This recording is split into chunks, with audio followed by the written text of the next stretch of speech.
Ndagushima Mana kuba nkiriho, ni kubw'ubuntu bwawe Mana. Hariho benshi twakuranye twavukanye ko batakiriho Mana. Kuba jewe nkiriho n'urukundo nkunda Mwami, ico gituma nkwiye kugushimwa. Habwa icyubahiro. Amen.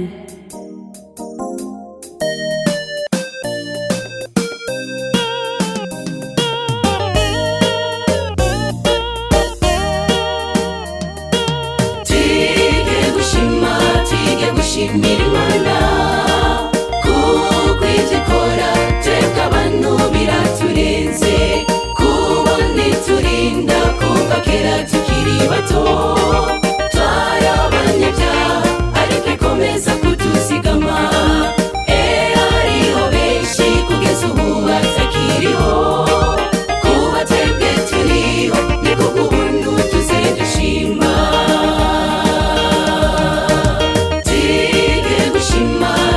Gushimira Imana kuko ivyo ikora twebwe abantu biraturenze, kubona iturinda kuva kera tukiri bato.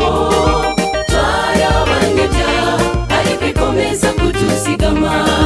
Hariho benshi kugeza ubu batakiriho, kuba twebwe turiho ni kubw'ubuntu tuze dushima. Tuzamuye amashimwe yo munsi, turi imbere yawe Mana y'amahoro, turirimba ineza yawe.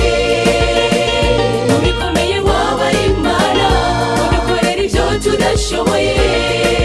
Nta n'umwe mu bari kw'isi yoshobora kukwigereranya.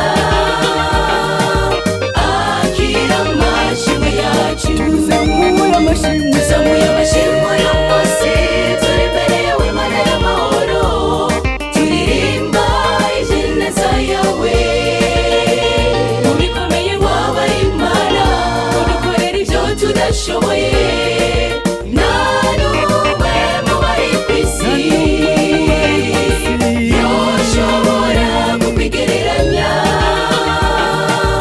Akira amashimwe yacu.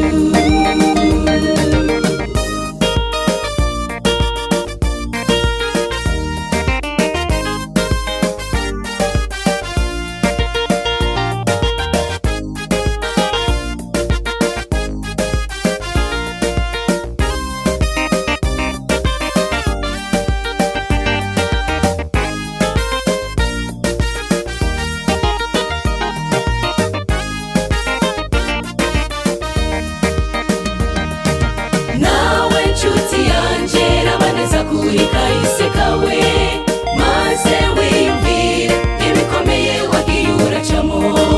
Raba uko wari umeze, urabe n'uyu munsi uko umeze, maze urabe n'abandi uko kuriko karigo bariko. Rabe ibimugu uko biri kose vyirigwa bishima, wewe kudashima kandi ariho ufise ivyo tumushima.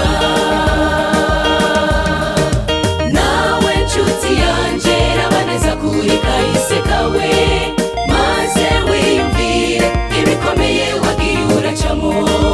Raba uko wari umeze, urabe n'uyu munsi uko umeze, maze urabe n'abandi uko kuriko karigo bariko. Rabe ibimugu uko biri kose vyirigwa bishima, wewe kudashima kandi ariho ufise ivyo tumushima. Tuzamuye amashimwe yo